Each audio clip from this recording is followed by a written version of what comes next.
ìkànnì ọlọ́run 1930 TV orin ẹ̀mí àdúrà àti ọ̀rọ̀ ọlọ́run ló wà fún ẹ máa wò ó.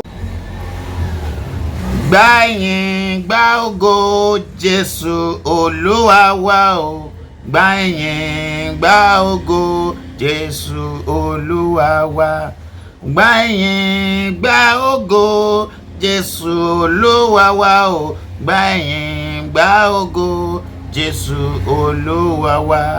Ọlọ́run wa àgbáyé, oh you are mighty. Ọlọ́run wa àgbáyé, oh you are mighty. Ṣebí rẹ ló fojú ọ̀run ṣaṣọ́bora, ṣebí rẹ ló fojú ọ̀run ṣaṣọ́bora. Ọlọ́run wa àgbáyé, oh you are mighty o. Ẹ ṣé mo rí àánú gbà, ẹ ṣé pé mo rí àánú gbà o, torí kì í ṣe gbogbo ènìyàn lórí àánú gbà. Ọlọ́run bàbá lọ́la o mo ṣe bá, Ọlọ́run bàbá jíde o mo ṣe bá, mo ṣe bá torí pé ó ń gbọ́ àdúrà.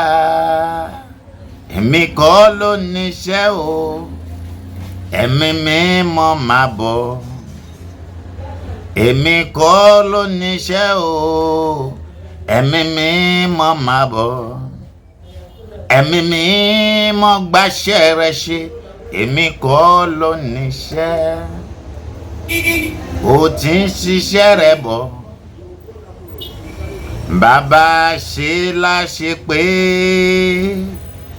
ó ti ń ṣiṣẹ́ rẹ̀ bọ̀ láyé wa, bàbá ṣe láṣẹ pé.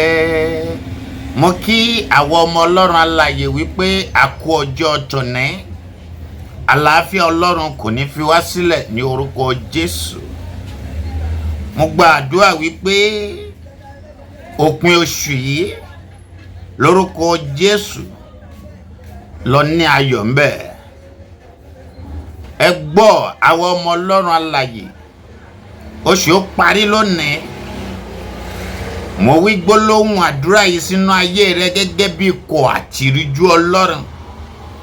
Ìbànújẹ́ ayé rẹ parí, òṣì ayé rẹ parí, ìdààmú ayé rẹ parí. Jésù sọ wípé ó parí lórí igi àgbélébù. Ìyà tó ń jẹ nílé ọkọ yẹn ó parí, òṣì tó ń tán nílé ọkọ yẹn ó parí. Ó yá lọ rí ayọ̀ gbà kí ọkàn rẹ kó balẹ̀. Mo gbàdúrà fún ìwọ yẹn tó ti ń sọ wípé ọjọ́ wo làdúrà rẹ máa tó gbà. Lónìí ni kò ní dọ̀la. Àti kọ́ nípa tìyẹ wípé búburú kan kì yóò ṣubú lù ọ́, bẹ́ẹ̀ ni àrùnkárùn kì yóò súnmọ́ àgọ́ rẹ. Mo gba àdúrà lónìí, ìbùkún ọlọ́run kó máa bá wa lọ, kó máa bá ọ lọ tọmọtọmọ táyátáyá. Ó ní fẹ́ kún parí ọdún yìí o, ní orúkọ Jésù. Gbọ́, ẹkún sísun ò dáa, a máa bọjú jẹ́, a máa ba iṣan ara jẹ́. Ẹni ní experience ẹ̀ ló lè sọ. Gbọ́ mi dáadáa, ó ní fẹ́ kún parí ọdún yìí o. Ọmọ rẹ ò ní pa ọ́ lẹ́kún, ọkọ rẹ ò ní pa ọ́ lẹ́kún o. Ìwọ ọkọ, aya rẹ ò ní pa ọ́ lẹ́kún ní orúkọ Jésù. Owó tẹ́ fi ṣọdún, ẹ̀mí mímọ́ o, ó yá ẹ dìde, ẹ pèsè fáwọn ènìyàn wọ̀nyí.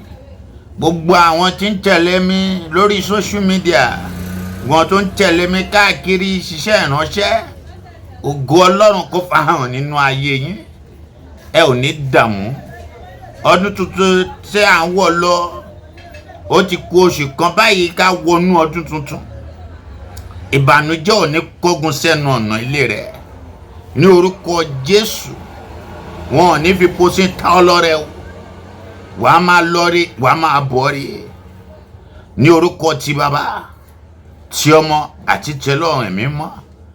Bẹ́ẹ̀ lẹ̀mí wí, bẹ́ẹ̀ ni Olúwa sọ, ó ti rí bẹ́ẹ̀. Àṣẹ́gun Jésù Olúwa wa.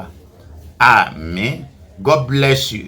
Ìwọ tí o rí mi wò, bá mi share fún àwọn ẹlòmíì, yóò dára fún ọ. God bless you. Wow. Please subscribe to our YouTube channel at Online 1930 TV for music, prayers, messages, movies by Evangelist James Adeni, aka Kinikinse. God bless you.